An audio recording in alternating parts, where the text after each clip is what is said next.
Hi guys and welcome back to the channel Deepak Yadav Education. Welcome to the Daily Hindu News and Editorial Analysis of 1st of February 2026. तो guys आज है तारीख 1 फरवरी 2026 और है Sunday. देखेंगे आज के the Hindu complete newspaper analysis को। और आपको पता है यानी संडे हमारा रिवीजन डे होता है, तो आज हम लोग पिछले पूरे सप्ताह के करंट अफेयर्स को रिवाइज करने वाले हैं। दैट मीन्स जो हमारा लास्ट रिवीजन हुआ था वो 25 ऑफ जनवरी को हुआ था, तो उसके बाद जो नया सप्ताह शुरू हुआ है 26 ऑफ जनवरी से लेकर 31 ऑफ जनवरी, यानी या फिर आप आज की तारीख तक भी ले लोगे तो सारे के सारे करंट अफेयर्स पिछले एक सप्ताह के इस सेशन के अंदर में मिलने वाले हैं। तो बहुत अच्छे से आपने हर एक चीज़ों को पढ़ना है, ठीक है, क्योंकि ये केवल और केवल रिवीजन पर्पस है। जितने भी लोग बीच में अगर किसी भी दिन का करंट अफेयर्स स्किप कर दिया है किसी वजह से, तो इस वीडियो में वो सारे के सारी चीज़ें कवर होने वाली हैं। तो अच्छे से पढ़िए, सुनिएगा, मेरे साथ में हर एक चीज़ को रिकॉल करने की कोशिश कीजिएगा, क्योंकि यही आपको एग्जाम में बहुत ज़्यादा हेल्प करने वाला है। बाकी अगर आपको इस लेक्चर का पीडीएफ वगैरह चाहिए तो वो कहाँ पर मिलेगा? सबसे पहले टेलीग्राम पर जाना है, वहाँ पे जाके सर्च बॉक्स में लिखना दीपक यादव एजुकेशन पीडीएफ। आपको ये टेलीग्राम चैनल मिल जाएगा, यहाँ से आप डेली बेसिस पे इन लेक्चर के पीडीएफ डॉक्यूमेंट्स को डाउनलोड कर पाओगे। नाउ हमेशा की तरह हम लोग अपने लेक्चर को एक मैप के क्वेश्चन के साथ स्टार्ट करेंगे। तो आज आप सभी को मैप में जाकर देखना है क्रोएशिया को कहाँ पर है एग्जैक्टली लोकेटेड, इसको अच्छे से मैप में देखना। देन उसके बाद आकर नीचे कमेंट सेक्शन में टाइप करना, जिससे कि आप लोग इसको लंबे समय तक याद रख पाओगे। ठीक है, चलिए लेट्स स्टार्ट। और यहाँ रखना, ये केवल रिवाइज कर रहे हैं पिछले पूरे एक सप्ताह के करंट अफेयर्स को, तो जल्दी जल्दी अच्छी तरीके से चीज़ों को पढ़ने की हमारी पूरी कोशिश रहने वाली है। सबसे पहला आर्टिकल बात करता है टेलिंग्स के बारे में। अब ये टेलिंग्स क्या होती है दोस्तों? आज से कुछ दिनों पहले हम लोगों ने एक कॉन्सेप्ट डिस्कस किया था जो स्टील स्लैग को लेकर डिफाइन करता था। अब हमने ये तो बात की थी स्टील स्लैग क्या होता है एग्जैक्टली, क्योंकि स्टील स्लैग आप कह सकते हैं वो रॉ मटेरियल है जो स्टील को बनाने के बाद में प्रोड्यूस होता है। यानी हमने स्टील जब बनाते हैं तो उसके बाद में कुछ वेस्ट निकलता है जिसको हमने स्टील स्लैग का नाम दिया गया है। और वो जो वेस्ट है उसको आप रोड्स के कंस्ट्रक्शन में इस्तेमाल कर सकते हैं, एग्रीकल्चरल सॉइल को इंप्रूव करने के लिए यूज़ किया जा सकता है, इवन सीमेंट को प्रोड्यूस करने के लिए उस स्टील स्लैग का इस्तेमाल किया जा सकता है। ये यूपीएससी का क्वेश्चन है, यहाँ पे 2020 में पूछा गया था। तीनों के तीनों चीज़ें यहाँ पर हो सकती हैं, that means option number D, तीनों के तीनों स्टेटमेंट सही है। लेकिन ये क्या है कॉन्सेप्ट? स्टील स्लैग का। जब यहाँ पे स्टील बनाई जाती है तो उसके बाद जो वेस्ट प्रोड्यूस होता है उसको हम लोग यहाँ पे स्टील स्लैग कह रहे हैं। वैसे ही दोस्तों यहाँ पर एक कॉन्सेप्ट है जिसको बोला जा रहा है टेलिंग्स। ये रिसेंटली न्यूज़ में है, ये आप देख पाओगे, न्यूज़पेपर के आर्टिकल वगैरह सब कुछ आपके सामने लगाए गए हैं, प्रेजेंट किए गए हैं। आर्टिकल ये कहता है कि केंद्र सरकार ने अनाउंस की है first tellings policy for the critical mineral. पहली पॉलिसी क्रिटिकल मिनरल्स के लिए टेलिंग से रिलेटेड हमारे देश में आ चुकी है, जिस वजह से ये न्यूज़ में है। यानी कि जब भी हम लोग क्रिटिकल मिनरल्स की खनन करेंगे, क्योंकि ऑब्वियसली फॉर एग्जांपल जब हम क्रिटिकल मिनरल्स की बात कर रहे हैं तो हम बात कर रहे हैं लिथियम की, ठीक है, या दूसरे कॉपर की, तो इन सब चीज़ों की बात हो रही है। जब इनका खनन करके निकालेंगे, माइनिंग करेंगे, तो इसमें से बहुत सारा वेस्ट प्रोड्यूस होता है, समझे? तो वो यहां से जो वेस्ट प्रोड्यूस होता है उसको हम लोग टेलिंग्स का नाम देते हैं। लेकिन ये जो टेलिंग्स होती है इसमें अपने आप में बहुत सारी इंपॉर्टेंट मिनरल प्रेजेंट होते हैं, तो हमें इन टेलिंग्स को सही तरीके से मैनेज करना होगा। इसी के लिए जो गवर्नमेंट है ये पहली टेलिंग पॉलिसी को लेकर आती है, जिस वजह से ये न्यूज़ में है। तो आपसे एग्जाम में पूछ ले टेलिंग्स क्या है, तो ये रेसिडुअल वेस्ट है जो बेसिक तौर पे ओर प्रोसेसिंग के बाद में हमको मिलता है। यानी मान लो कॉपर का ओर है, यानी वो अभी रॉकी फॉर्म में है, तो उसमें जब हम प्रोसेसिंग करेंगे, प्योर कॉपर को निकालेंगे, तो उस समय पर जो रेसिडुअल वेस्ट हमको मिलेगा उसको हम लोग टेलिंग्स का नाम देंगे। ये जो टेलिंग्स होती है ये लिक्विड स्लरी के फॉर्म में होता है, थोड़ा लिक्विड टाइप में होता है, क्योंकि इसमें बहुत सारा वेस्ट मिला हुआ होता है। एनवायरमेंटली सेंसिटिव मटेरियल भी है, अगर इसको सही तरीके से मैनेज नहीं किया गया तो एनवायरमेंट को नुकसान भी पहुंचा सकता है। इसके बारे में थोड़ा सा याद रखिएगा। तो भारत की पहली टेलिंग पॉलिसी अभी के समय पर आ चुकी है। इस पॉलिसी का मेन पर्पस है क्रिटिकल मिनरल्स की रिकवरी के ऊपर में फोकस करना, क्योंकि जब भी हम लोग यहाँ पर क्रिटिकल मिनरल्स की रिकवरी के बारे में बात करते हैं दोस्त, सबसे पहले जब हमने खनन किया है तो हमको प्राइमरी सोर्स तो मिल जाएगा, लेकिन उसके बाद क्या होता है, बहुत सारा वेस्ट मटेरियल निकलता है। एग्जाम्पल के तौर पर आप समझिएगा, जैसे मान लो कॉपर निकाल रहे हैं, ठीक है, जैसे हम लोग यहाँ पर खनन करके कॉपर माइन से कॉपर को निकाल रहे हैं। अब कॉपर निकला एक रॉकी फॉर्म में, उसमें प्रोसेसिंग करी गई, उसमें रिफाइनिंग किया गया, जिसके बाद में कॉपर एक प्योर फॉर्म में हमको मिला। लेकिन जब वो प्योर फॉर्म में मिला तो उसके साथ साथ ढेर सारा वेस्ट जनरेट हुआ। उसमें सेलेनियम है, टेलुरियम है, कोबाल्ट है, गोल्ड है, सिल्वर है, ये सब कंपेनियन मिनरल्स हैं। वैसे ही जिंक के साथ में है, जर्मेनियम है, इंडियमियम है, उसके अलावा कैडमियम है। तो ये सब दोस्तों यहाँ पर टेलिंग्स के जरिए एक्सट्रैक्ट किया जाएगा, निकाला जाएगा, समझ रहे हैं? तो एक बात यहाँ पर है कि जब भी हम खनन करके मिनरल निकालते हैं तो उसमें ढेर सारा वेस्ट बच जाता है, तो उस वेस्ट में भी छोटे छोटे मिनरल्स, माइक्रो मिनरल्स प्रेजेंट हैं, तो हमें वो निकालने होंगे। तो इसी के लिए गवर्नमेंट यहाँ पर कह रही है इस पॉलिसी का जो पॉलिसी सरकार लेकर आ रही है इसका मेन पर्पज़ है साइंटिफिकली इन सब आइटम्स को एक्सप्लोर करना, और केवल टेलिंग्स को ही नहीं, माइनिंग डंप को भी एक्सप्लोर करना। जब खनन किया जाता है तो माइन से बहुत सारा वेस्टेज मटेरियल निकलता है, उसको एक दूसरी जगह पर कह सकते हैं पहाड़ के फॉर्म में इकट्ठा कर दिया जाता है। तो जो माइन डंप है, उसके अलावा एनोड स्लाइम्स हैं, स्लैग्स हैं, इन सभी चीज़ों में से छोटे छोटे मिनरल को निकालना, यही मेन पर्पज़ है। बाकी टेलिंग्स आप समझ गए क्या है ना, इतना पूछा जाएगा तो फिर आपको पता होना चाहिए भाई ओर प्रोसेसिंग के बाद में जो रेसिडुअल वेस्ट बनता है वही यहाँ पर हमारा टेलिंग है। और इसी टेलिंग से जो भी ये कह सकते हैं हमको सेलेनियम, टेलेरियम, कोबाल्ट, ये जो भी चीज़ें मिलेगी इससे हम एनर्जी सिक्योरिटी पे काम कर सकते हैं, ग्रीन एनर्जी ट्रांजिशन पे काम कर सकते हैं। आज यही मिनरल्स हमको इंपोर्ट करने पड़ रहे हैं अलग अलग कंट्री से, चाइना से स्पेशली, तो यहाँ पे वो मिनरल्स को इंपोर्ट करने की जो ज़रूरत है वो हमको नहीं पड़ेगी। यह है इसका एक सबसे बड़ा बेनिफिट। ठीक है, चलिए आगे सुनिए। अब आगे यहाँ पे डिस्कशन होता है अगले आर्टिकल में अगरवुड के बारे में। याद रखिएगा हम लोगों ने ये भी पढ़ा हुआ है, ये द हिंदू में आर्टिकल छपा था। क्यों? क्योंकि अगरवुड के लिए कुछ एक डेवलपमेंट स्कीम गवर्नमेंट की साइड से इंट्रोड्यूस की जाती है 80 करोड़ रुपीस की, कि 80 करोड़ रुपए लगा के agarwood value chain development scheme पे काम किया जाएगा, यानी अगरवुड को हम ज़्यादा से ज़्यादा प्रोड्यूस करेंगे। अगरवुड जो है ये प्राइमरीली भारत के अंदर में नॉर्थ ईस्ट वाले रीजन में पाई जाती है, ध्यान रखिएगा। और नॉर्थ ईस्ट में जितने भी स्टेट्स हैं सभी जगह पर अगरवुड का प्रोडक्शन हो रहा है, बट जो मेजर प्रोडक्शन हो रहा है अगरवुड का वो असम में होता है। असम एक मेजर हब है पूरे के पूरे नॉर्थ ईस्टर्न रीजन में, प्लीज इसको भी याद रखिएगा, एग्जाम के लिए बहुत इंपॉर्टेंट है। क्वेश्चन नंबर 1, ये अगरवुड होता क्या है? देखो ऐसा यहाँ पर ये अगरवुड दिखाई देता है, ये जो छोटे छोटे वुड के टुकड़े दिखाई दे रहे हैं ये है अगरवुड। ये कहाँ से मिलता है हमको? एक पेड़ से मिलता है। किससे? एक ट्री से। और ध्यान रखिएगा ये जो अगरवुड है ना, वो पेड़ नेचुरली नहीं बनाता इस अगरवुड को। कौन सा पेड़ है? आइए मैं आपको थोड़ा सा इसके बारे में समझाता हूं, क्योंकि ये बहुत इंपॉर्टेंट है। ये अगरवुड मिलता है हमें एक्विलेरिया ट्री से। किस ट्री से? एक्विलेरिया ट्री। अब ये एक्विलेरिया ट्री के अंदर से ही हमको अगरवुड मिल रहा है। इस अगरवुड की खास बात यह है कि ये बहुत ही ज्यादा खुशबूदार है, एक लग्जरियस आइटम में इस्तेमाल होता है, परफ्यूम्स में इस्तेमाल होता है। इसी अगरवुड को कई बार हम ऊड कहते हैं, गहरू कहते हैं, अगर कहते हैं। आपने देखा होगा बहुत सारे जो परफ्यूम्स हैं वो ऊड वाले आते हैं इस फ्लेवर में। उनका फ्रेग्रेंस बहुत लॉन्ग लास्टिंग होता है, बहुत अच्छा होता है, समझे? तो ये अगरवुड मिल कहाँ से रहा है? एक्विलेरिया ट्री से। लेकिन ये एक्विलेरिया ट्री जैसे मैंने आपको बताया नेचुरली नहीं बनाता। तो ये अगरवुड बनता कैसे है? ये बनता है दोस्तों एक फंगल इन्फेक्शन के माध्यम से, यानी इस पेड़ में एक फंगस के जरिए पहले इन्फेक्शन होगा, और वो जो फफूंद है उसका नाम क्या है? फारो एक्रीमोनियम स्पीशी, समझे? तो अब क्या होता है जब ये फंगल का अटैक होता है इस पेड़ के ऊपर में, तो ये जो पेड़ है अपने आप को बचाने के लिए एक रेजिन बनाता है। उस रेजिन को बोलते हैं क्या? ये अगरवुड। ठीक है, तो ये ध्यान में रखेगा, रेजिन जो है ये एक डिफेंस रिस्पॉन्स में बनता है और वही यहाँ पर फिर अगरवुड का फॉर्मेशन लेता है। तो एग्जाम में क्वेश्चन बन जाए कि अगरवुड क्या नेचुरली बनता है? नहीं। आप कहोगे नहीं, एक्विलेरिया ट्री के अंदर में एक फंगल इन्फेक्शन होता है, उसके बाद में जो अगरवुड है वो बनता हुआ हमको नजर आता है। ठीक है, क्लियर हो गया। इस अगरवुड का हम कहाँ कहाँ पे यूज़ करते हैं? ट्रेडिशनल मेडिसिन में इस्तेमाल होता है, एसेंशियल ऑयल में इस्तेमाल होता है, उसके अलावा जो लग्जरी परफ्यूम्स होते हैं वहाँ पर भी इसका यूज़ किया जाता है। अच्छा, एक बात और है, अगरवुड आज के समय पर इसका आयुसन स्टेटस क्या है? तो आयुसन के अंदर में इसको क्रिटिकली एंडेंजर्ड कैटेगरी में रखा गया है, यानी कि काफ़ी ज़्यादा खतरे में है ये इस पर्टिकुलर पेड़ की स्पीशी। साइट्स के अंदर में अपेंडिक्स 2 में रखा गया है, क्योंकि अपेंडिक्स 2 में रखने के पीछे का रीज़न है ताकि अगरवुड से ज़्यादा व्यापार किया जा सके, इसलिए इसमें थोड़ा सा प्रोटेक्शन कम कर दिया गया था। ये द हिंदू का ही आर्टिकल है आपके सामने, कि साइट्स ने थोड़े से जो रेगुलेशन अगरवुड को लेकर ये ईजी कर दिया, इसको अपेंडिक्स 2 में डाल दिया है। बाकी याद रखिएगा ये भारत के नॉर्थ ईस्टर्न रीजन में पाया जाता है, लगभग सभी राज्यों के अंदर में, लेकिन मेजरली यहाँ पर ये असम में देखने को मिलता है। Assam is the major hub for the agarwood. ठीक, चलिए आगे आता है। अब देखो ये रेड सैंडर को लेकर यूपीएससी ने क्वेश्चन पूछा था, मैं आपको बता रहा हूँ ना, ये सारे क्वेश्चन बहुत इंपॉर्टेंट है, आर्टिकल बहुत इंपॉर्टेंट है। 2016 में रेड सैंडर को लेकर सवाल पूछा गया कि 2 स्टेटमेंट है, बताओ दोनों में से कौन सा स्टेटमेंट सही है। पहला स्टेटमेंट कहता है रेड सैंडर, आप समझ रहे हैं लाल चंदन की लकड़ी के बारे में बात हो रही है, कई बार ये न्यूज़ में रहता है। पहला स्टेटमेंट कहता है ये एक ऐसी ट्री की स्पीशी है जो साउथ इंडिया के कुछ हिस्सों में पाई जाती है, जो बिल्कुल सही बात है। आंध्र प्रदेश वाला रीजन है जहां पर ये आपको रेड सैंडर देखने को मिलेगा। सेकंड स्टेटमेंट कहता है ये one of the most important tree है tropical rain forest areas of south India का। नहीं, साउथ इंडिया में जो ये ट्रॉपिकल रेन फॉरेस्ट है उसको ये बिलोंग नहीं करता है। सेकंड स्टेटमेंट यहाँ पे गलत है, ध्यान में रखिएगा, सेकंड गलत है। क्यों? क्योंकि वहां पर जो मिलते हैं वो ट्रॉपिकल ड्राई डेसिडियस फॉरेस्ट है, उसमें ये पर्टिकुलर पेड़ ग्रो करता है, इसलिए यहाँ पर आपको पढ़ाया गया। ऊपर अगरवुड न्यूज़ में है तो इसी तरीके से स्टेटमेंट ऊपर नीचे करके दोबारा क्वेश्चन बन सकता है। फिर अगला आर्टिकल बात करता है मद्रास हेज हॉक के बारे में। ये इंडियन एक्सप्रेस के अंदर में आर्टिकल छपा है, आपके सामने ये प्रेजेंट है कि भाई पहला फॉरेस्ट डिपार्टमेंट स्टडी किया गया है मद्रास हैजहॉग के ऊपर में।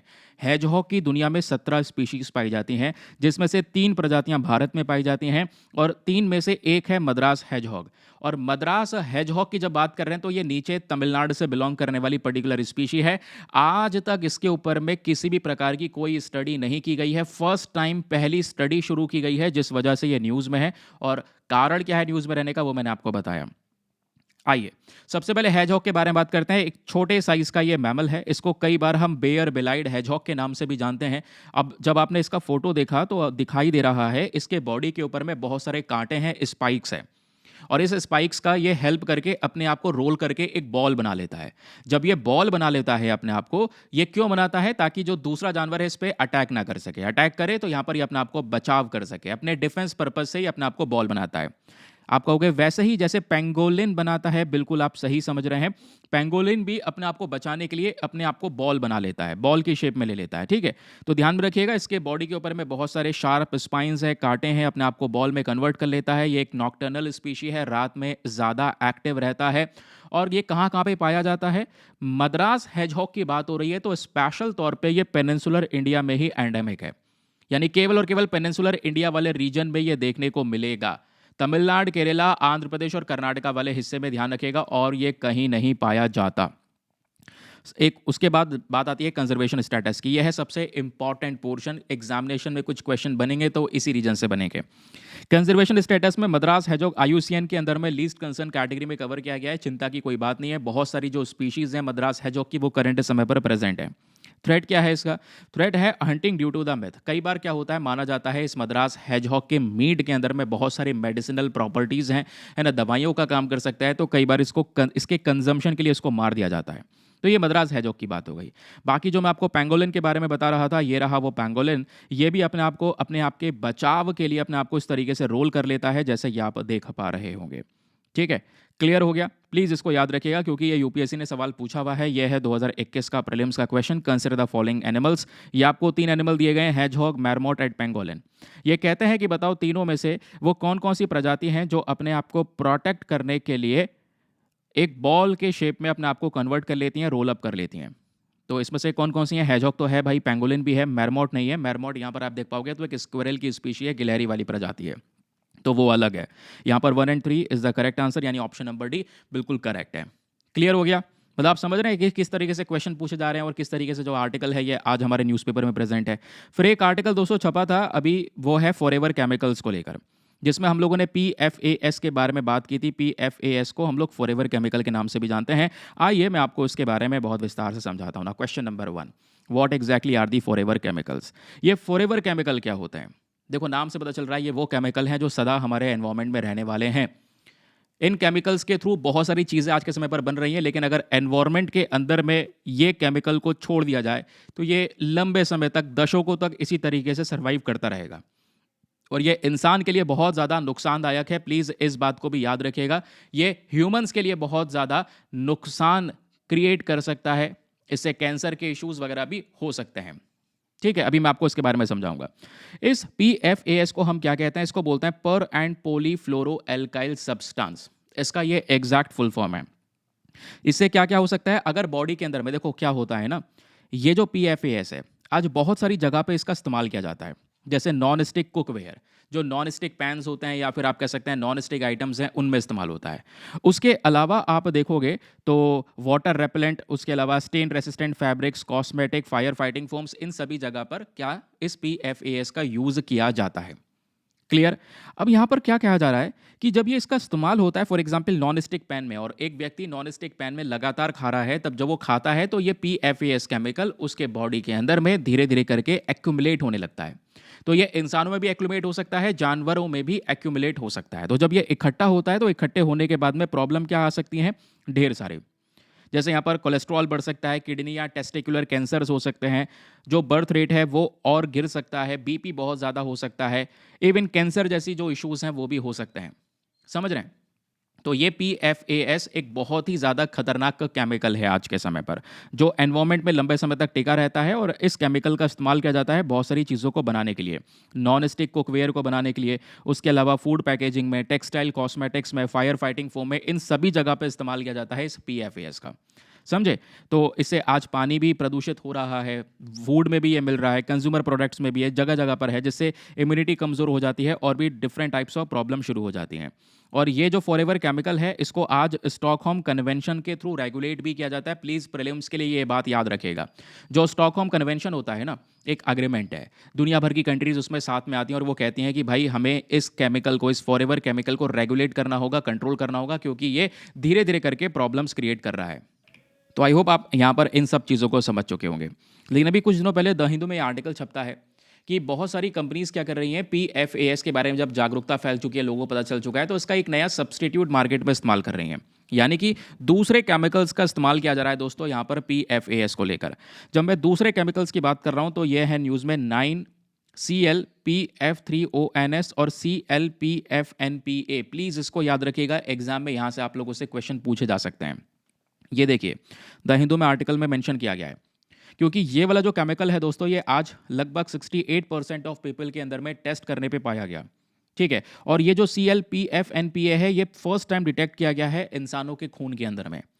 यानी ये नए कंपाउंड मार्केट में आ चुके हैं, नया केमिकल मार्केट में आ चुका है। यानी इसके पीछे का एक तर्क ये कहता है कि जब एक हार्मफुल केमिकल बैन कर दिया गया, PFAS के ऊपर में बहुत सारी रेगुलेशन लगा दी गई, तो उसके बाद में कंपनीज या जो इंडस्ट्रीज हैं वो एक नया सिमिलर केमिकल हमारे सामने प्रेजेंट कर चुकी हैं। लोगों के अंदर में ये जो केमिकल्स हैं वो धीरे धीरे करके यहाँ पर इंक्रीज होते हुए नजर आ रहे हैं, वो इसमें मेंशन किया गया। ठीक है, उनके नाम याद रखेगा जो सब्सटीट्यूशन के तौर पर हैं। एक बार यूपीएससी ने साल 2024 में PFAS को लेकर सवाल पूछ लिया था। पहला कि भाई, पहला स्टेटमेंट कहता है PFAS जो है ये पाया जाता है वाइड स्प्रेडली ड्रिंकिंग वाटर के अंदर में, फूड पैकेजिंग मटेरियल में, सही बात है। दूसरा, ये एनवायरमेंट में इजीली डिग्रेड नहीं हो सकता, सही बात है, क्योंकि तभी तो इसको फॉरएवर केमिकल कहते हैं, क्योंकि एनवायरनमेंट में सीधा सीधा नहीं खत्म हो सकता। फिर ये कहते हैं कि भाई लगातार जो PFAS के प्रति एक्सपोजर होता है, नहीं कि लगातार अगर ये केमिकल बॉडी के अंदर में जाता रहेगा तो ये बायो एक्यूमुलेशन कर देगा, चाहे वो एनिमल बॉडी हो चाहे वो ह्यूमन बॉडी हो, उसमें धीरे धीरे करके इकट्ठा होना शुरू हो जाता है। ये भी सही बात है। तो तीनों statements are the correct one. Option number जो हमारा है D, ये हमारा करेक्ट आंसर है। ठीक है, आई होप आपको यहाँ पर इसके बारे में समझ में आ चुका है। फिर हमने एक आर्टिकल डिस्कस करना था जिसमें सोनिक बूम के बारे में बात हो रही है। देखो, कुछ टॉपिक इसमें ऐसे हैं जो नए नए भी आपको मिलेंगे, जो हमने पिछले सप्ताह रिवाइज नहीं करे हैं, मतलब पिछले सप्ताह पढ़े ही नहीं है, क्योंकि बीच बीच में कुछ टॉपिक्स वीडियो के लेंदी होने की वजह से मिस हो गए थे। लेकिन वो सब आपको वीकली कंपाइलेशन में मिलने वाला है। इस रिवीजन सेशन में सब कुछ प्रोवाइड करवाया जा रहा है। सोनिक बूम की जब हम लोग बात करते हैं दोस्तों, तो एक्चुअली में क्या है, पहले आपको समझना होगा ये सोनिक बूम है क्या। सोनिक बूम बेसिकली साउंड की बात हो रही है। कोई भी साउंड, कोई भी ध्वनि जिसकी जो स्पीड है वो साउंड से ज़्यादा हो। जैसे साउंड की स्पीड कितनी है, माख, है ना। स्पीड ऑफ साउंड क्या है, माख। अब 1 माख, 2 माख, 3 माख, इस तरीके से जो स्पीड बढ़ती चली जाती है, हम कहते हैं ये साउंड की स्पीड से 1 गुना ज़्यादा है, 2 गुना ज़्यादा है, 3 गुना ज़्यादा है, 5 गुना ज़्यादा है। तो इस तरीके से यहाँ पर जो ये स्पीड्स है वो इंक्रीज होती रहती हैं। ठीक है, बस इतना याद रखेगा। सोनिक बूम क्या है, सोनिक बूम जब प्रोड्यूस होता है तो ये जो साउंड की ट्रैवल की स्पीड है ये कितनी रहती है। तो इसका सिंपल आंसर है भाई, सोनिक बूम जो होता है ये साउंड की स्पीड से ज़्यादा तेज़ होता है। समझे। लेकिन अब क्वेश्चन यह है, ये जो आर्टिकल छपा था ये कहता है कि हम इस सोनिक बूम को, यानी इस वाली साउंड की स्पीड को मेजर कर सकते हैं। कौन से टूल से इसको हम मेजर कर सकते हैं, सीस्मोमीटर से। तो एग्जामिनेशन के लिए ध्यान रखना कि सीस्मोमीटर किस चीज़ के लिए है, ये मत कहते ना भूकंप के लिए है। सीस्मोमीटर सोनिक बूम को मेजर करने के लिए है। समझ गए। तो सोनिक मेजर समझ गए, एक लाउड सी साउंड प्रोड्यूस होती है मूवमेंट के जरिए। जब कोई चीज़ मूव कर रही है उसे बहुत सारे मतलब शॉक वेव्स के जरिए ये साउंड प्रोड्यूस होती नजर आती है। और हमेशा याद रखेगा, सोनिक बूम जो है ये स्पीड ऑफ साउंड से ज़्यादा तेज़ होती है। इसके डिटेक्शन की बात करेंगे तो इससे वाइब्रेशन होते हैं और इस साउंड को डिटेक्ट कर सकते हैं सीस्मोमीटर के जरिए। इसलिए बस खाली ये कॉन्सेप्ट आपको पता होना चाहिए सीस्मोमीटर का। फिर एक और बात आती है, वो क्या है कि भाई इस सीस्मोमीटर का हम कहाँ पे इस्तेमाल कर सकते हैं। तो जो स्पेस डेब्रिस की री एंट्री होती है, यानी अंतरिक्ष के अंदर में जो मलबा है या हमने कोई रॉकेट के थ्रू सैटेलाइट लॉन्च किया है, जब वो वापस से री एंटर कर रहा होता है, नीचे पृथ्वी पर एंटर कर रहा होता है, तो उसको भी हम लोग मेजर कर सकते हैं, उसके बारे में पता लगा सकते हैं, क्योंकि वो भी उतनी गति से निकल कर आता है, उतनी गति से चलता है। समझ गए। तो ध्यान में रखिएगा। तो इन सब चीज़ों के लिए अगर एग्जामिनेशन में प्रश्न बन जाए कि मान लो अंतरिक्ष से कोई कचरा उतर कर आ रहा है, मतलब कोई कचरा वापस से पृथ्वी पर गिर रहा है, तो उसको हम मेजर कैसे करेंगे। तो हम उसको सेंस कर सकते हैं, उसकी जो जब वो गिर रहा है ना तो शॉक वेव जनरेट हो रही हैं, उस शॉक वेव के जरिए एक साउंड प्रोड्यूस हो रहा है, तो उस साउंड को यहाँ पर मेजर किया जा सकता है किससे, सीस्मोमीटर से। तो सीस्मोमीटर उसके बारे में जानकारी दे देगा। बस इतनी सी बात आपको याद रखनी है, ठीक है। अब यहाँ पर देखो सीडीएस में 2023 में इससे रिलेटेड कुछ एक क्वेश्चन पूछा गया था, आपके सामने ये प्रेजेंट है प्रश्न। प्रश्न क्या कहता है, sonic boom is produced when a source of sound travels at a speed, यानी कि भाई जो सोर्स ऑफ साउंड है वो कितनी तेजी से चलेगा जिसकी वजह से सोनिक बूम प्रोड्यूस होता है। तो भाई जो साउंड है वो स्पीड ऑफ साउंड से ज़्यादा तेज होना चाहिए, जो ध्वनि की स्पीड है उससे ज़्यादा तेज होगा तो वो सोनिक बूम कहलाएगा, ठीक है। आइए आगे आते हैं अगले आर्टिकल पर। फिर हमने पद्मा अवार्ड के बारे में डिस्कशन किया। पद्मा अवार्ड 2026 आपको पता है हमारे देश में लगभग 131 पर्सनैलिटीज़ को रिसेंटली पद्मा अवार्ड से सम्मानित किया गया है। ये आपके सामने वो चार्ट है। धर्मेंद्र सिंह देओल जी, उसके अलावा K T Thomas, N Rajam, P Narayanan, उसके अलावा यहाँ पर एक पब्लिक अफेयर आपको पर्सनैलिटीज़ देखने को मिलेंगे। ये जितने भी लोग आपको ऊपर 5 व्यक्ति दिख रहे हैं, इन पाँचों को पद्म भूषण अवार्ड से सम्मानित किया गया है, ठीक है। सॉरी, पद्म विभूषण से सम्मानित किया गया है, बाकी 13 पद्म भूषण अवार्ड दिए गए हैं और 113 पद्मश्री अवार्ड दिए गए हैं। तो सबको टोटल कर दोगे तो लगभग 131 पर्सनैलिटीज़ हो गई हैं। तो 131 लोगों को यहाँ पे रिसेंटली पद्म अवार्ड से सम्मानित किया गया है, जिस वजह से ये न्यूज़ में बना हुआ है। समझ गए। तो पद्म अवार्ड क्या है, एक सिविलियन ऑनर, देश का यहाँ पर एक बहुत उच्च ओहदा दिया जाता है एक व्यक्ति को, और स्पेशली इस पद्म अवार्ड को अलग अलग फील्ड में दिया जाता है। उन सभी अलग अलग फील्ड में किस व्यक्ति ने कितना योगदान दिया है, कितनी एक्सेप्शनल सर्विस दिया, उसके लिए पद्म विभूषण। क्योंकि पद्म अवार्ड में ये सीरीज मेंटेन करनी पड़ती है। पद्म अवार्ड्स के अंदर में सबसे हाईएस्ट लेवल का जो अवार्ड है वो है पद्म विभूषण, दूसरा है पद्म भूषण और तीसरा है पद्मश्री। ये इसका लेवल मेंटेन रहेगा। इसमें कौन कौन सी फील्ड्स कवर हो सकती हैं, ऑलमोस्ट सभी fields, art, literature, education, public affair, social work, science, medicine, sports, trade industry, इन सभी इंडस्ट्री के अंदर में किसी भी व्यक्ति का एक एक्सेप्शनल योगदान है तो उसको पद्म अवार्ड से सम्मानित किया जाता है। तो 2026 में 131 पद्म अवार्डीज आपको देखने को मिलेंगे, जिसमें से 5 को पद्म विभूषण से सम्मानित किया गया है, 13 को पद्म भूषण से और 113 लोगों को पद्मश्री से सम्मानित किया गया है। ओके, इसमें करना क्या है, कुछ नहीं करना, बस खाली पद्म अवार्ड्स के बारे में थोड़ा सा याद रखना। और पद्म अवार्ड्स को थोड़ा सा आप डिफरेंस इसका क्रिएट कर लेना भारत रत्न अवार्ड के साथ में। जब हम भारत रत्न की बात करते हैं तो आपके सामने ये फोटो है।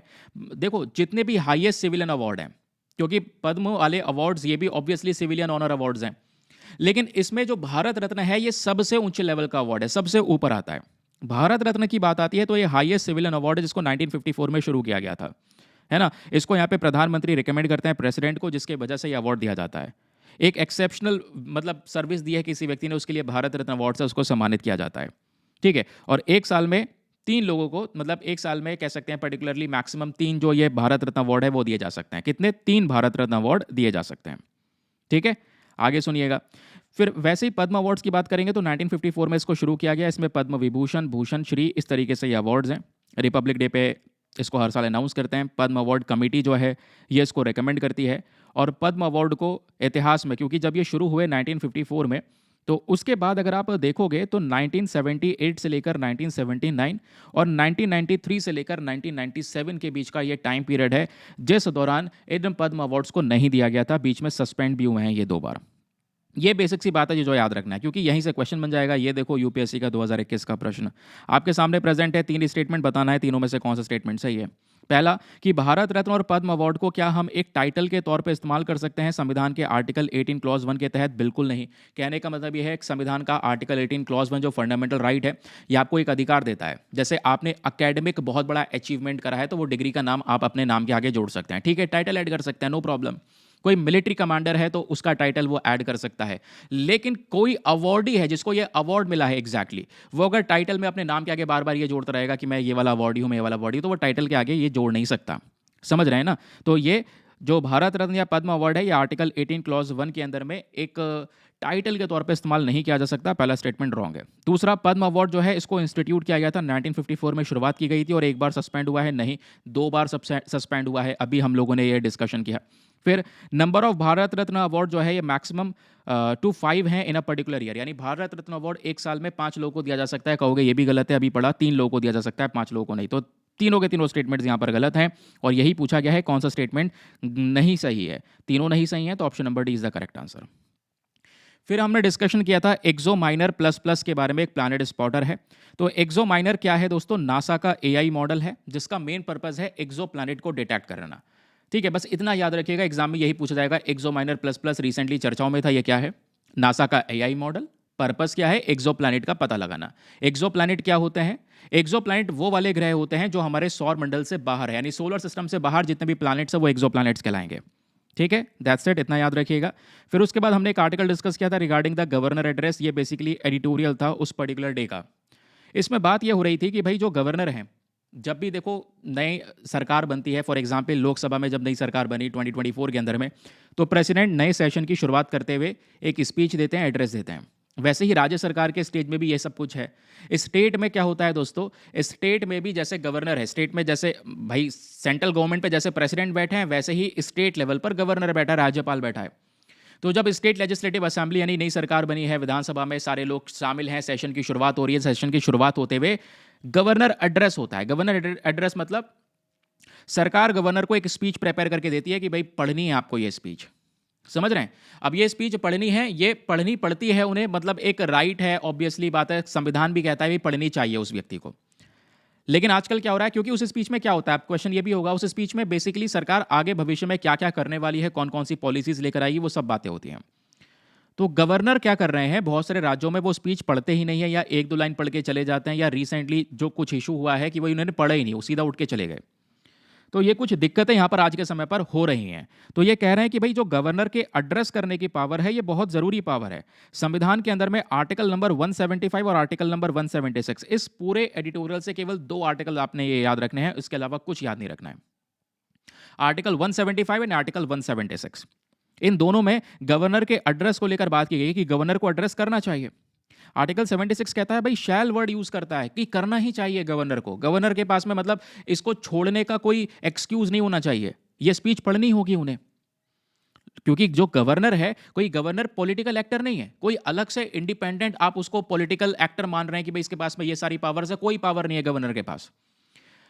ठीक है, तो गवर्नर एक कॉन्स्टिट्यूशनल हेड की तरह है। बस गवर्नर का मेन पर्पस है कि वो स्टेट गवर्नमेंट और साथ ही साथ में हमारी सेंट्रल गवर्नमेंट के बीच में जो गैप है उसको एक पुल की तरह जोड़ के रखे। ठीक है, अब क्या होता है कि गवर्नर एड और एडवाइस पे काम करता है। तो गवर्नर को जब यहाँ पर जो चीफ मिनिस्टर के थ्रू चलाया गया पूरा कैबिनेट है, वो एड और एडवाइस करेगा, उसके आधार पर गवर्नर काम करेंगे। तो ये कहा जा रहा है कि जब गवर्नर से बोला जाता है स्पीच पढ़ने के लिए, तो गवर्नर को वो पढ़ना चाहिए। उसको स्किप करना, उसको अपने हिसाब से बदल देना, ये प्रॉब्लम है। ये प्रॉब्लम है। फेडरलिज्म कहीं ना कहीं यहां पर कमजोर होता हुआ नजर आएगा, क्योंकि फेडरलिज्म के अंदर हम बात करते हैं संघवाद के ढांचे के बारे में कि भाई स्टेट गवर्नमेंट साथ ही साथ में सेंट्रल गवर्नमेंट, दोनों के पास में सेपरेट पावर्स है, लेकिन दोनों साथ में मिलकर काम कर रहे हैं। ये अपने आप में बहुत इंटरेस्टिंग चीज है। लेकिन क्या काम कर रहे हैं? गवर्नर यहां पर जो करना चाहिए था उन्होंने अपना वर्क नहीं किया, प्रॉब्लम यह है। तो इसलिए गवर्नर को लेकर, गवर्नर की पावर्स को लेकर एक बदलाव की बात होती है। बदलाव में यह कहा जा रहा है कि भाई हमारे पास में एक सरकारिया कमीशन का गठन हुआ, पंची कमीशन बनाया गया। इसमें गवर्नर के अपॉइंटमेंट्स में कुछ चेंजेस करने की बात की गई। भाई गवर्नर की पावर्स में यह बदलाव होना चाहिए, क्योंकि एक बहुत इंपॉर्टेंट अथॉरिटी है, एक इंपॉर्टेंट बॉडी है, जिसको सही तरीके से रेगुलेट करना बहुत ही ज़्यादा ज़रूरी है। ठीक है, आई होप आपको यहाँ पर ये जो क्लैरिटी है वो मिल चुकी है, जो रिसेंटली न्यूज़ में था। फिर हमने एक आर्टिकल डिस्कस किया था रिगार्डिंग द ग्रंथ कुतिर। आई होप आपको याद होगा, पीआईबी के अंदर ही में छपा था। भारत के राष्ट्रपति ने ग्रंथ कुतिर का उद्घाटन किया है एट द राष्ट्रपति भवन, जिस वजह से ये न्यूज़ में है। आपको क्या याद रखना है? बस खाली इतना कि ग्रंथ कुतिर एग्जैक्टली क्या है। तो ग्रंथ कुतिर एक रिपोजिटरी है of the manuscripts and books. Manuscript यानी भारत का जो पुराना इतिहास है, एक एंशिएंट हिस्ट्री हमारी रही है, जिसमें बहुत सारी हस्तलिपियां हैं, मैन्युस्क्रिप्ट्स हैं भारत के पास। बहुत सारी पुराने टाइम की किताबें हैं, जिसमें एपिक्स भी हैं, साइंस से रिलेटेड बुक्स हैं, मैथमेटिक्स से रिलेटेड बुक्स हैं, जो हमारे पूर्वज लिख गए। तो ग्रंथ कुतिर क्या है? ये रिपोजिटरी है जहां पर ये सारे मैन्युस्क्रिप्ट्स और बुक्स का कलेक्शन है, ध्यान में रखिएगा। तो ये वर्ड है ग्रंथ कुतिर, जहां पे हम क्या कर रहे हैं, अपनी एंशिएंट नॉलेज को प्रोटेक्ट करके रख रहे हैं। और ग्रंथ कुतिर में कितनी भाषाओं में ये सारे के सारे जितने भी एपिक्स हैं, या कितने भी कह सकते हैं कि जो बुक्स इकट्ठी करी गई हैं, वो कितनी भाषाओं में है? 11 क्लासिकल लैंग्वेजेस में इकट्ठी करी गई हैं। जब मैं 11 क्लासिकल लैंग्वेजेस की बात करता हूं, तो उसमें तमिल, संस्कृत, कन्नड़ा, बंगाली, मतलब सभी क्लासिकल लैंग्वेजेस हैं। कौन कौन सी 11 क्लासिकल लैंग्वेजेस की मैं बात कर रहा हूं?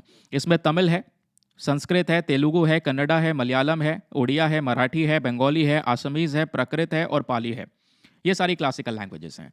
तो सभी भाषाओं में जितने भी इंपॉर्टेंट एंशिएंट बुक्स हैं, वो सब यहाँ पर इस ग्रंथ कुतिर में रखी गई है, इस रिपोजिटरी के अंदर में रखी गई है। इसका केवल और केवल मेन ऑब्जेक्टिव है भारत के इन सब धरोहर के बारे में समझाना।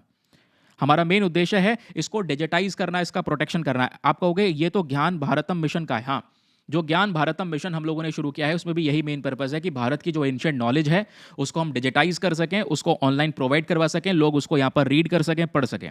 ये हमारा ऑब्जेक्टिव है। तो उससे भी आप लिंक कर सकते हैं इस ग्रंथ कुथिर वाले पर्टिकुलर कॉन्सेप्ट को।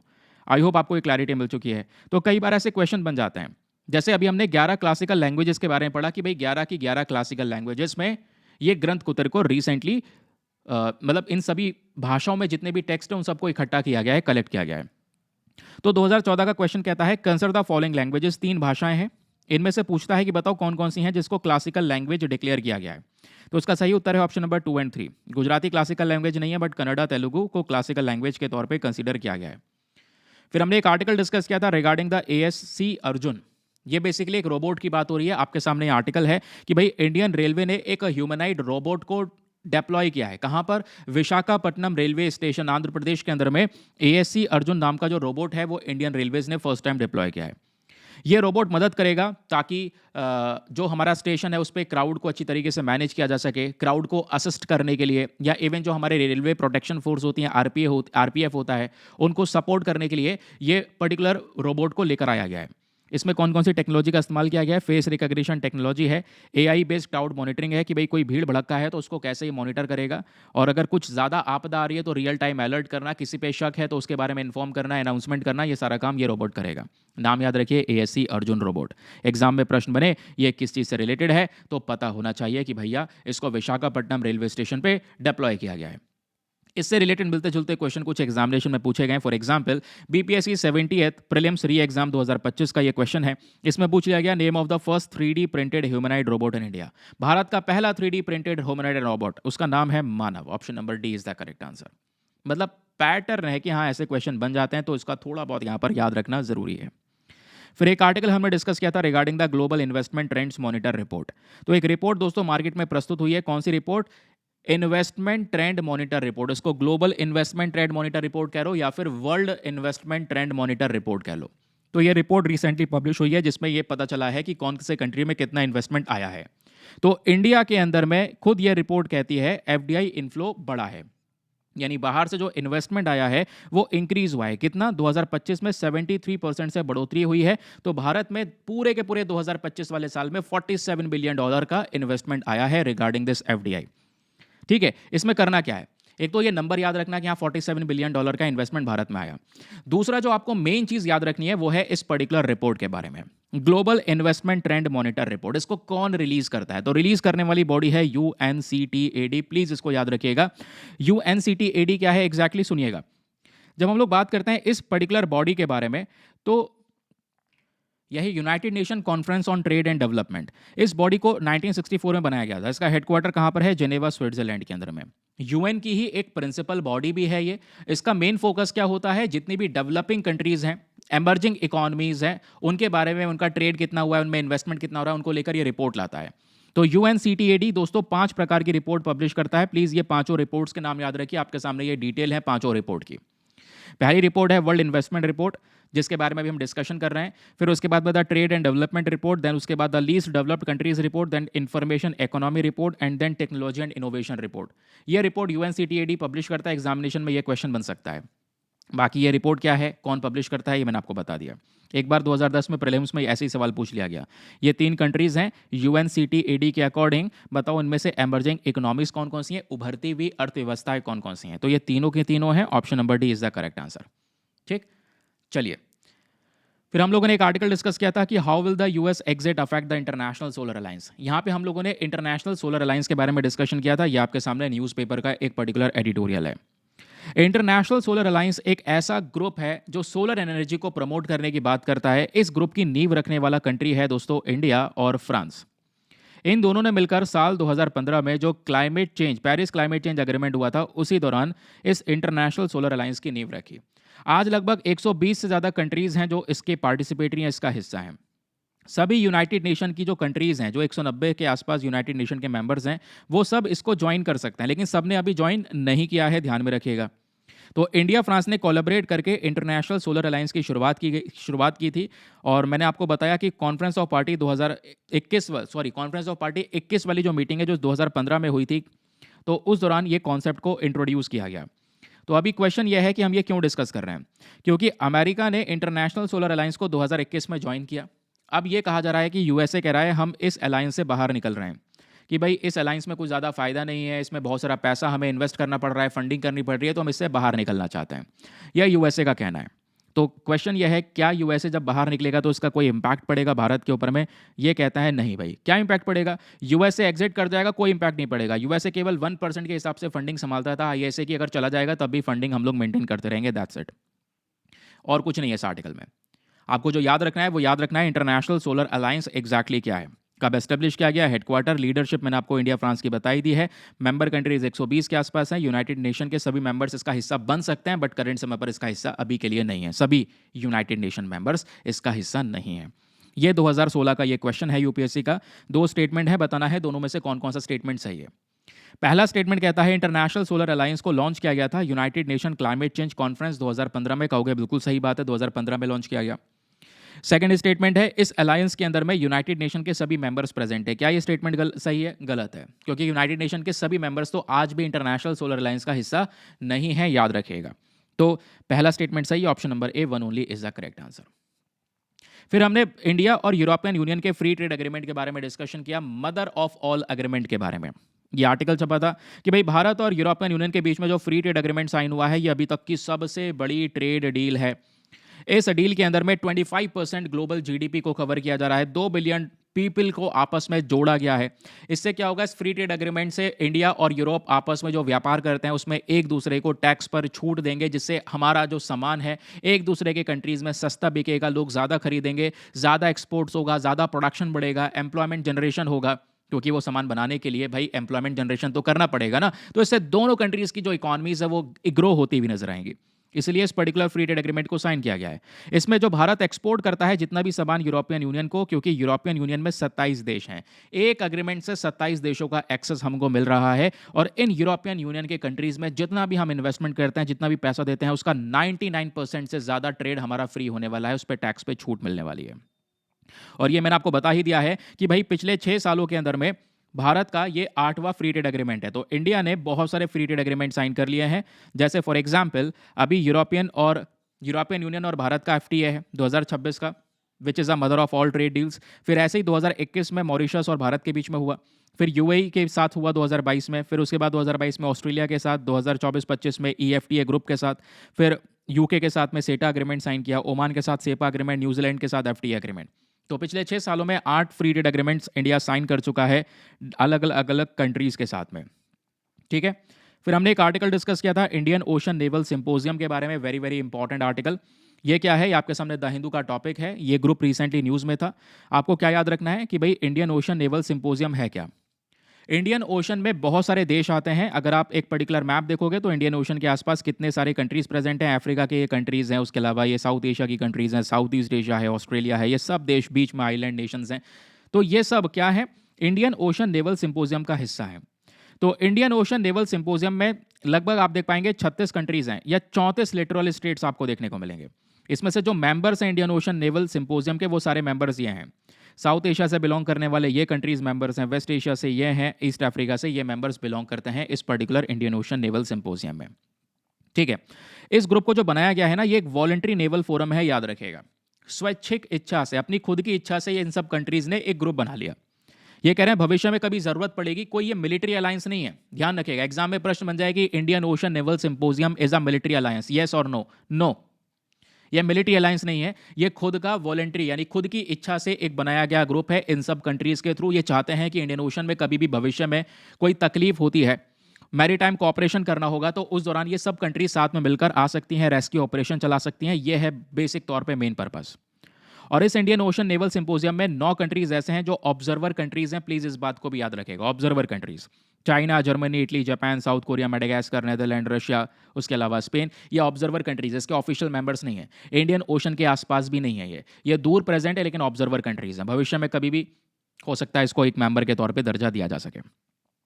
तो ये क्या है, वॉलंटरी बेसिस पे क्रिएट किया गया ग्रुप, कोई मिलिट्री अलायंस नहीं है। 34 टोटल स्टेट्स हैं इसमें, 25 इसके मेंबर कंट्रीज हैं और 9 इसके ऑब्जर्वर कंट्रीज हैं। साल 2008 में शुरू किया गया था इंडियन ओशन नेवल सिंपोजियम को, याद रखिएगा। देखिए मैं ये क्यों बता रहा हूं, क्योंकि यूपीएससी ने यहां से क्वेश्चन पूछा हुआ है। ये साल 2017 का आपके सामने क्वेश्चन है कि इंडियन ओशन नेवल सिंपोजियम के रेफरेंस में आपके पास दो स्टेटमेंट से बताना है, दोनों में से कौन कौन सा स्टेटमेंट सही है। पहला स्टेटमेंट कहता है कि आईओएनएस का जो उद्घाटन है ये किया गया है 2015 के अंदर में under the chairmanship of Indian navy. तो कहोगे गलत, 2015 पे ही गलत हो गया क्योंकि 2008 में बनाया गया है, ना कि 2015 में। अभी जस्ट मैंने आपको पढ़कर आगे इस क्वेश्चन को सॉल्व करवाया है। सेकेंड स्टेटमेंट कहता है कि आईएनएस एक वॉलंटरी इनिशिएटिव है, खुद से अपनी खुद की इच्छा से बनाया गया ग्रुप है, जिसका मेन पर्पज है कि भाई इंडियन ओशन के बीच में, इन कंट्रीज के बीच में कॉपरेशन होना चाहिए, जो सही बात है। तो स्टेटमेंट 1 तो यहाँ पर दोस्तों बिल्कुल गलत है, बट स्टेटमेंट 2 जो है ये हमारा बिल्कुल सही है, करेक्ट है। तो यहाँ पे क्या है, option number 2 is the correct answer. ठीक। ना अगले आर्टिकल में हम लोगों ने डिस्कशन किया था हलवा सेरेमनी के बारे में। तो अभी आपको पता है बजट तैयार हो चुका है और आज 1 फरवरी को बजट प्रेजेंट होगा। तो आज जो बजट तैयार होगा, हमारे सामने प्रस्तुत किया जाएगा, उस पूरे कंप्लीट बजट का एनालिसिस कल मैं आप लोगों के सामने प्रेजेंट करूंगा, बहुत ही ज़्यादा अच्छे तरीके से, वन ऑफ द बेस्ट तरीके से। क्योंकि कई बार देख पाओगे बहुत सारे लोग हमारे बजट को अलग से सर्च करते हैं पढ़ने के लिए, क्योंकि हम बहुत सारी टर्मिनोलॉजीज को उस बजट में कवर करते हैं, वो सब पढ़ा जाएगा। ठीक है, चलिए फिलहाल जब बजट आएगा तब उसकी बात करेंगे। अभी हलवा सेरेमनी के बारे में डिस्कशन हो रहा है। तो बजट जब तैयार हो जाता है तो हलवा सेरेमनी कंडक्ट की जाती है। तो हलवा सेरेमनी के बारे में बात हो रही है कि भाई बजट तैयार हो गया है। हलवा सेरेमनी ये कहता है कि बजट रेडी हो गया है। अब जितने भी लोगों ने मिलकर बजट बनाया है, जितने मेंबर्स ये दिख रहे हैं, इनको वहीं पर नॉर्थ ब्लॉक में लॉक कर दिया जाएगा। क्यों लॉक कर दिया जाएगा? ताकि बजट लीक ना हो जाए, इसलिए उनको लॉक करने की यहाँ पर बात होती है। बजट के बारे में बात करोगे तो आर्टिकल 112 में संविधान में बजट के बारे में जिक्र किया गया है। लेकिन ये वर्ड बजट, मुझे आप लोग बताओगे नीचे कमेंट सेक्शन में, ये जो वर्ड है बजट, क्या संविधान में कहीं पर लिखा हुआ है? और लिखा हुआ है तो कहाँ पे लिखा हुआ है? और अगर बजट वर्ड नहीं लिखा हुआ तो उसकी जगह कौन सा वर्ड लिखा हुआ है? जल्दी जल्दी बताओ नीचे कमेंट सेक्शन में। फिर हमने एक एडिटोरियल डिस्कस किया था, the solution lies to the falling rupee lies in diplomacy. इस पूरे एडिटोरियल के अंदर में राइटर साहब ने क्या डिस्कस किया कि भाई अगर लगातार डॉलर के कंपैरिजन में हमारी करेंसी गिर रही है, भाई $1 इज इक्वल्स टू ये 92 रुपीज टच करने वाला है। तो लगातार करेंसी गिरती चली जा रही है, हमारी करेंसी की वैल्यू गिरती चली जा रही है। तो दोस्तों यहाँ पर आर्टिकल में बोला जा रहा है कि ये जो करेंसी की वैल्यू गिर रही है ना, इसके पीछे का मेन रीजन या मेन उपाय क्या हो सकता है? इसका मेन सोल्यूशन हो सकता है भारत अमेरिका के रिलेशंस। जब ये रिलेशन सुधरेंगे तो अपने आप ऑटोमेटिक करेंसी की वैल्यू इंप्रूव हो जाएगी, क्योंकि अभी टैरिफ, इम्पोजेस, ये सब जो प्रॉब्लम्स है वो हो रही हैं। और अगर यहाँ पर कुछ इकोनॉमिस्ट ने सजेस्ट किया कि भाई डिवॉल्यूशन कर लो। डिवॉल्यूशन क्या होता है? आप अपने करेंसी की वैल्यू को खुद से गिरा देते हो, जानबूझ के और गिरा देते हो, जिससे आपके देश से बहुत सारा एक्सपोर्ट बढ़ेगा। यानी फॉर एग्जाम्पल आज यहाँ पर $1 इज इक्वल्स टू 92 रुपीज़ के आसपास जा रहा है, और मान लो यहाँ पर आप अपनी करेंसी की वैल्यू को और गिरा देते हो तो $1 इज इक्वल्स टू 100 रुपीज़ यहाँ पे मान लो हो जाता है। तो इसका मतलब पहले एक व्यक्ति बाहर से आता था, $1 लेकर आता था, 92 रुपीज़ का सामान लेकर जाता था। अब वो $1 लेकर आएगा, 100 रुपये का सामान लेकर जाएगा। यानी करेंसी की वैल्यू कम होगी तो एक्सपोर्ट और बढ़ता चले जाएगा। तो ये डिवॉल्यूशन हमें करना चाहिए, ये कुछ लोगों का सजेशन था। आर्टिकल के अंदर राइटर साहब कहते हैं भाई ये बिल्कुल बेवकूफ़ी है, गलत है। गलत क्यों है? क्योंकि डिवॉल्यूशन इंडिया के लिए नहीं है, क्योंकि इंडिया एक्सपोर्ट ओरिएंटेड कंट्री नहीं है। हम लोग इतना मैन्युफैक्चरिंग करते ही नहीं है कि हम एक्सपोर्ट को बढ़ा सकें, करेंसी की वैल्यू को गिरा सकें। ये करेंसी की वैल्यू कोई गिराकर एक्सपोर्ट के थ्रू पैसा कमा सकता है तो वो चाइना है, क्योंकि चाइना के पास में मैन्युफैक्चरिंग का मार्केट, एक्सपोर्ट का बहुत बड़ा मार्केट है। तो डिवॉल्यूशन हमारे लिए नहीं है। तो ये कहा जा रहा है कि सोल्यूशन क्या है? थोड़ा वेट करो, अपने रिलेशंस को, अपनी डिप्लोमेसी को इंप्रूव होने दो।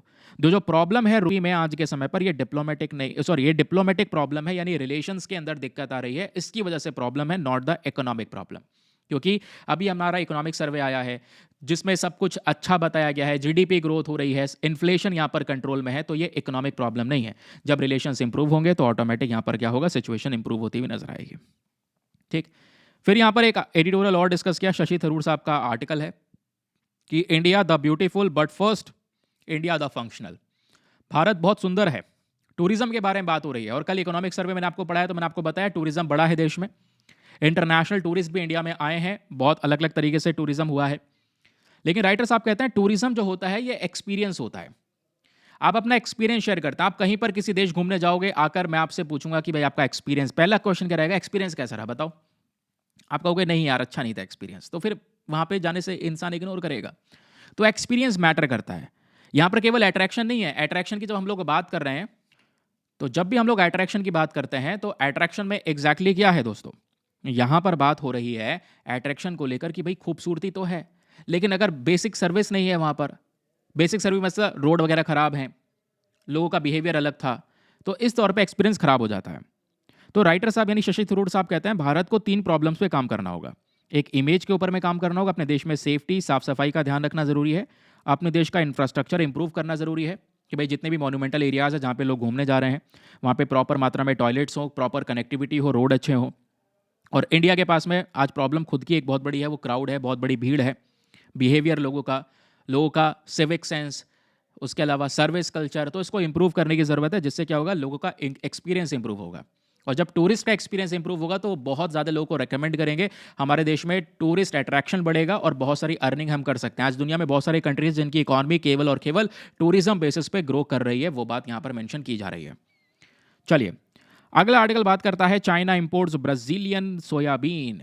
तो अभी ये आर्टिकल द हिंदू में ही पब्लिश हुआ था कि भाई चाइना जो है ये यूएसए से सोयाबीन को ना खरीद कर ब्राज़ील से खरीद रहा है। क्यों? क्योंकि ब्राज़ील, अमेरिका ये टॉप प्रोड्यूसर हैं सोयाबीन के। सबसे नंबर 1 पे आता है ब्राज़ील जो दुनिया का सबसे ज़्यादा सोयाबीन प्रोड्यूस करता है। फिर आता है दोस्तों यूएसए जो सबसे ज़्यादा सोयाबीन प्रोड्यूस करता है। फिर अर्जेंटीना है, कुछ कंट्रीज़ हैं, इंडिया भी आपको फिर इस लिस्ट में देखने को मिलेगा। तो चाइना यहाँ पर कह रहा है यूएसए से जो सोयाबीन हम लोग परचेज करते हैं वो सोयाबीन यार बहुत ज़्यादा महंगा है, यूएसए हमको थोड़ा कॉस्टली सोयाबीन दे रहा है, इसलिए हम लोग यहाँ पर क्या कर रहे हैं, हम लोग ब्राज़ील से इंपोर्ट कर रहे हैं। बस ये बात यहाँ पर निकल कर आ रही है, जिस वजह से ये चर्चाओं में है। आपको एग्जामिनेशन के लिए सोयाबीन को लेकर जो बेसिक फैक्ट्स हैं वो पता होने चाहिए। सोयाबीन जिसका साइंटिफिक नेम है ग्लाइसिन मैक्स, ठीक है। सोयाबीन के बारे में जब हम लोग बात करते हैं दोस्तों, तो ये है बेसिक फैक्ट्स कि सोयाबीन को ग्लाइसिन मैक्स के नाम से जाना जाता है, इसका साइंटिफिक नेम है। ये ओरिजिन कहाँ से हुआ है? ईस्ट एशिया, चाइना से ओरिजिनेट होने वाला यहाँ पर एक पर्टिकुलर क्रॉप है। ये एक ऐसी फसल है जो नाइट्रोजन फिक्सेशन के लिए जानी जाती है, यानी कि जो हमारे एटमॉस्फेयर में नाइट्रोजन प्रेजेंट होता है ना, उस नाइट्रोजन को प्लांट्स में सही तरीके से, यूजफुल तरीके से इस्तेमाल करने में जाना जाता है सोयाबीन। तो आप सोयाबीन किसी एरिया, पर्टिकुलर एरिया में ग्रो करोगे तो वहाँ पे नाइट्रोजन, एटमॉस्फेयर में जो नाइट्रोजन प्रेजेंट है उसको वो यूजेबल फॉर्म में कन्वर्ट कर देता है, उसका कहीं ना कहीं उपयोग बढ़ जाता है। याद रखिएगा इसके बारे में। बाकी प्रोटीन 41% होता है, ऑयल 20% के हिसाब से होता है। आपको क्या याद रखना है भारत के अंदर में सोयाबीन के प्रोड्यूसर्स के बारे में? इंडिया जो है सोयाबीन का सबसे बड़ा प्रोड्यूसर है। इवन भारत के अंदर मध्य प्रदेश टॉप प्रोड्यूसर माना जाता है, स्टेट प्रोड्यूसर।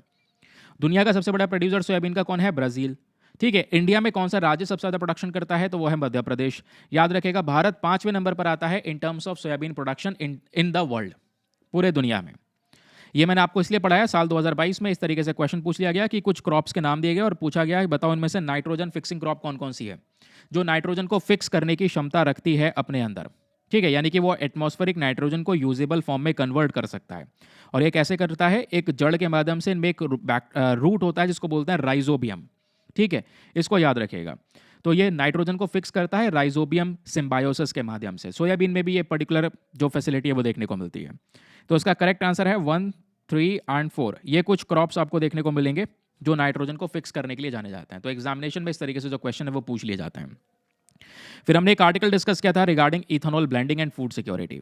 ठीक है, कि भाई लगातार इथेनॉल बढ़ता चले जा रहा है, यानी हम अपने देश में इथेनॉल के प्रोडक्शन को बढ़ाने की बात कर रहे हैं ताकि इस इथेनॉल को पेट्रोल के साथ में ब्लेंड किया जाए और पेट्रोल की जो खपत है वो देश के अंदर में कम हो जाए। ये हमारा मेन पर्पज़ है। लेकिन ये इथेनॉल बन कैसे रहा है दोस्त? इथेनॉल बन रहा है हमारे आज के समय पर क्रॉप्स से, जो हम क्रॉप्स ग्रो कर रहे हैं। मक्का हो गया, पल्सेस हो गई, ऑयल सीड्स, मिलेट्स, कॉटन, इससे यहाँ पर इथेनॉल बन रहा है। सॉरी, मेज से, कॉर्न से बन रहा है। अब क्या होता है कि जब हम इथेनॉल को मेज से बना रहे हैं तो दूसरी पल्सेस के ऊपर में हमारे फार्मर्स ध्यान नहीं दे रहे।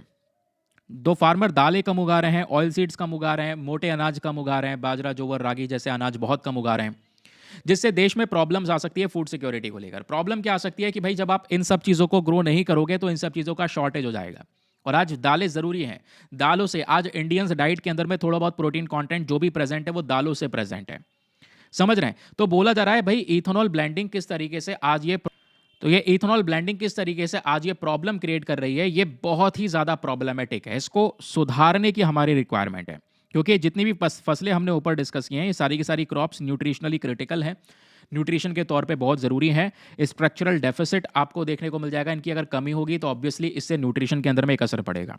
तो आर्टिकल में केवल इतना बोला गया है कि जब भी आप इथेनॉल का प्रोडक्शन करें तो इतना ध्यान रखें कि आप अपने क्रॉप्स को नुकसान ना पहुंचाएं, न्यूट्रिशनल सिक्योरिटी पे भी काम करें और इथेनॉल को भी ग्रो करें। बाकी इथेनॉल की जब बात आती है तो अमेरिका दुनिया का सबसे बड़ा इथेनॉल प्रोड्यूसर है। सबसे ज़्यादा अमेरिका बनाता है, फिर ब्राज़ील। सोयाबीन में भी ये केस था, लेकिन सोयाबीन में ये क्रॉस हो रहा था, यानी ब्राज़ील टॉप प्रोड्यूसर है, सेकंड नंबर पर यूएसए है।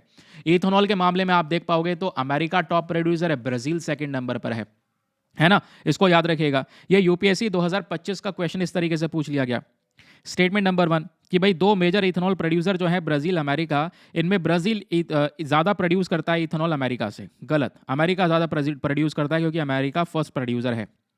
फिर स्टेटमेंट 2 कहता है भाई जैसे यूएसए के अंदर में कॉर्न से सबसे ज़्यादा इथेनॉल प्रोड्यूस किया जाता है, वैसे ही ब्राज़ील के अंदर में गन्ने से इथेनॉल प्रोड्यूस किया जाता है। ये सही बात है क्योंकि ब्राज़ील के पास में दुनिया का बहुत सारा गन्ना है, शुगर केन है ना, जिससे शुगर का प्रोडक्शन करता है। तो फर्स्ट स्टेटमेंट गलत है, बट सेकंड स्टेटमेंट यहाँ पर सही है।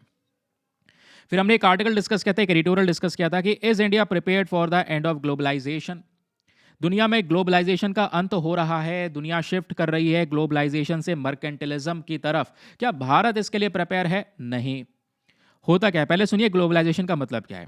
ग्लोबलाइजेशन एक है rapid process of rapid integration between the countries, यानी अलग अलग देश आपस में एक दूसरे से कितना व्यापार कर रहे हैं, कितना goods and service export import कर रहे हैं।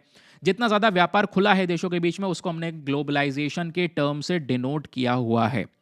समझे? लेकिन अभी क्या हो रहा है, हर एक कंट्री व्यापार को बंद करने की कोशिश कर रहा है। इकोनॉमिक सर्वे हमने डिस्कस किया, भाई दुनिया में एक्सपोर्ट कम हो गया, दुनिया में ट्रेड कम हुआ है पहले के कंपैरिजन में।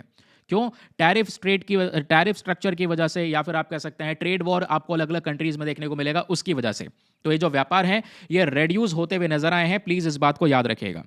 तो इस आर्टिकल में मेंशन किया जा रहा है कि आज दुनिया ग्लोबलाइजेशन से शिफ्ट कर रही है मर्केंटिलिज्म की तरफ। Now question is what exactly is mercantilism? Mercantilism का मतलब होता है कि आज हर एक कंट्री डोमिनेशन लेवल को मेंटेन करने की कोशिश कर रहा है, लाइक चाइना। चाइना क्या कह रहा है कि भाई हमने डोमिनेशन बना रखा है, हम सबको एक्सपोर्ट करते हैं। For example critical mineral China सबसे ज़्यादा प्रोसेस कर सकता है, उसके पास में वो टेक्नोलॉजी, आज वो बेच रहा है अलग अलग कंट्रीज को। मेजॉरिटी ऑफ कंट्रीज चाइना के ऊपर उस चीज़ को लेकर निर्भर है, डिपेंडेंट है। तो चाइना जब उसको मना करना होगा कि हम भाई नहीं बेचेंगे, तो चाइना कभी भी उसको मना कर सकता है, ध्यान में रखिएगा। तो ये एक बहुत बड़ी प्रॉब्लम है कि चाइना कह रहा है कि भाई मैंने गेन किया है। अब दुनिया में उसने गेन तो किया है, लेकिन दूसरे का इसमें लॉस हो रहा है। तो एक कंट्री गेन कर रहा है, दूसरे के लॉस के ऊपर में, वेल्थ के ऊपर में, पावर के ऊपर फोकस कर रहा है। एक कंट्री ट्रेड को डोमिनेट करने की कोशिश कर रहा है, इसको मर्केंटिलिज्म कहते हैं। तो आज यही हो रहा है ना, हर एक कंट्री अपना दबदबा बनाने की कोशिश कर रही है। वो ग्लोबलाइजेशन वाला जो कॉन्सेप्ट पहले चलता था कि हाँ आपस में व्यापार खुला रहेगा, एक दूसरे के साथ मिलकर व्यापार करेंगे, वो चीज़ें यहाँ पर आज कमज़ोर पड़ चुकी हैं। क्या इंडिया इसके लिए प्रिपेयर है? नहीं। भारत को अपना मैन्युफैक्चरिंग सेक्टर मजबूत करना होगा, ये हमारे राइटर साहब का कहना है। क्या? मैन्युफैक्चरिंग सेक्टर मजबूत करना होगा। इंडिया अगर कुछ इंडस्ट्री के अंदर में लीड कर सकता है तो वो कुछ इंडस्ट्रीज के नाम है। फॉर एग्जाम्पल आपके सामने है digital public infrastructure, renewable energy, service sector and the democratic decentralisation.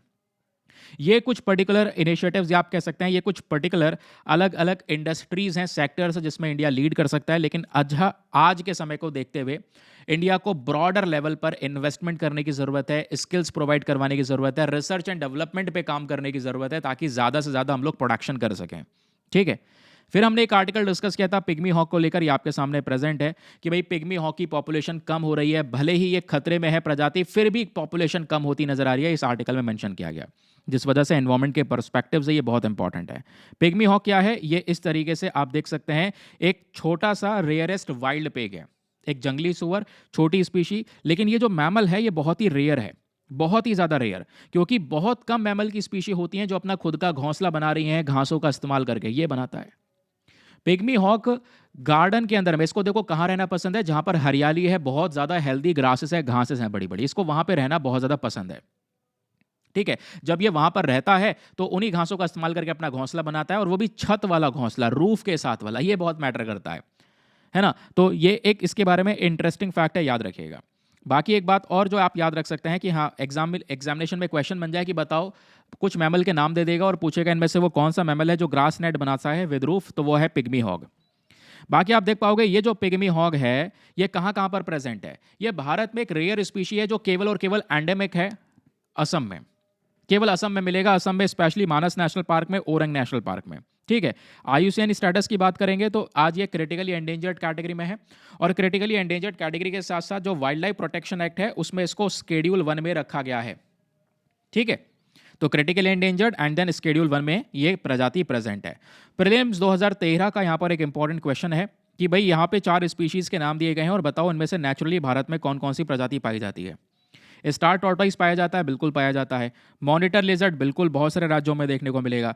Pygmy hog Assam में पाया जाता है, अभी हम लोगों ने इसके बारे में डिस्कशन किया। एंड देन स्पाइडर मंकी ये नहीं मिलता। स्पाइडर मंकी की जो ये स्पीशी है दोस्तों, ये यूएसए में देखने को मिल जाती है, सेंट्रल अमेरिका, साउथ अमेरिका में देखने को मिलेगी। इस वजह से ये वाला स्टेटमेंट गलत है, बट ऊपर वाले सारे सही हैं। That means 1, 2 and 3 are the correct one. Option number A is the correct. फिर एक छोटा सा यहाँ पे आर्टिकल है जो हम लोगों ने अभी डिस्कस नहीं किया है, लेकिन ये न्यूज़ में है इंडियन एक्सप्रेस में, वो है रीमाउंट एंड वेटरनरी कॉप्स। अभी रिपब्लिक डे का सेलिब्रेशन होता है दोस्त, तो रिपब्लिक डे के सेलिब्रेशन के बेसिस पे हमने देखा बहुत सारे एनिमल्स इस बार रिपब्लिक डे के परेड में प्रेजेंट थे, जिसमें यहाँ पर बैक्टीरियन कैमल भी था। ये याद रखिएगा, प्रीलिम्स के लिए बहुत इंपॉर्टेंट है। ये केमिकल डबल हम्प वाला ये कैमल है, ठीक है। तो ये जो कैमल है या जितने भी जानवर हैं, इन जानवरों का पशुपालन करना, इनका केयर करना, आर्मी के अंदर में क्या कोई ऐसी यूनिट है? बिल्कुल, एक यूनिट है जिसको हम बोलते हैं RVC unit, remount and veterinary corps. एक स्पेशल कॉप है भारत की आर्मी का, ध्यान में रखिएगा, एक स्पेशल यूनिट है जो क्या करता है, आज इंडिया के हॉर्सेस को, म्यूल्स को एंड आर्मी डॉग्स को ट्रेन करने का काम करता है। हेडक्वार्टर इसका कहाँ पर है? एग्जामिनेशन में प्रश्न बन जाए तो आरवीसी का हेडक्वार्टर है मेरठ में, ठीक है। इसका मेन मोटो है पशु सेवा असमकम धर्म, ठीक है। और बाकी यहाँ पर इतना ही आपने याद रखना है, ठीक है। आरवीसी क्या है? ये यूनिट है जो केयर करती है इन सब एनिमल्स की, ठीक। That's it. ये है दोस्तों आज का हमारा डिस्कशन। आई होप आपको मजा आया होगा, बहुत सारी जानकारी आपको मिली होगी। और ये सेशन हमारा वीकली कंपाइलेशन है। पूरे पिछले सप्ताह के हम लोगों ने 26 जनवरी से लेकर 31 जनवरी तक के सभी इंपॉर्टेंट करंट अफेयर्स यहाँ पर कवर कर दिए हैं। बाकी यहाँ पर आपका जो रह गया है वो है इकोनॉमिक सर्वे। इकोनॉमिक सर्वे का एक सेपरेट वीडियो मैंने कल अपलोड किया है। प्लीज़ अगर डायरेक्टली नहीं मिलता है तो करना क्या है, सीधा सीधा यूट्यूब पे सर्च करना economic survey 2026 bye Deepak Yadav, आपको वो वाला सेशन हमारा मिल जाएगा, उसको आप वहाँ से कवर कर सकते हैं, ठीक है। बाकी सेशन को करते हैं समाप्त और कल मिलेंगे बजट के साथ में। तो कल का सेशन अपने आप में बहुत ही ज़्यादा इंपॉर्टेंट रहेगा, सभी लोगों को अटेंड करना है। लाइव होगा तो उसके बारे में आपको बता दूंगा, और रिकॉर्डेड सेशन होगा तब भी आपको बता दूंगा। लेकिन बजट सबसे बेहतरीन तरीके से कवर करेंगे, इस चीज़ का दावा है। तो कल का वेट करिए, मिलते हैं आप लोगों से नेक्स्ट वीडियो में। आज के लिए bye bye, have a nice day, thank you and जय हिंद।